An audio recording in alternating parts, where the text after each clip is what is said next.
Двама приятели вървяли в пустинята в мръсната жега цял ден. По едно време нещо се скарали и единия зашлевил другия. Той нищо не казал и вместо това написал върху пясъка: "Днес моя най-добър приятел ме удари." Продължили да вървят. По едно време стигнали до един оазис. Решили да влезнат да се изкъпят. Разбира се. Да, обаче зашлевеният приятел започнал да се дави.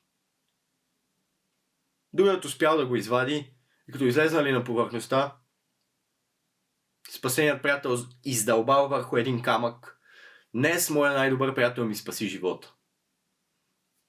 Той се зачудил и го попитал: "Защо вчера, като те ударих, изписа върху пясъка, а днес дълбаваш върху камък?"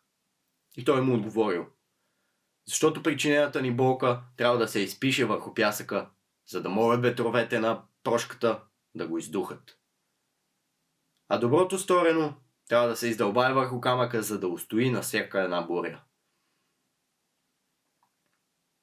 Да таиш и да държиш в себе си отмъстителност и омраза към някой е като да държиш един горещ камък.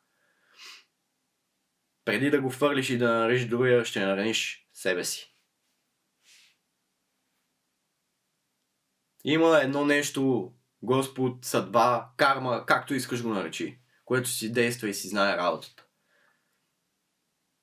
Прости, избави се от това отмъщение и от тази болка, която ще си причиниш, и всичко ще се нареди.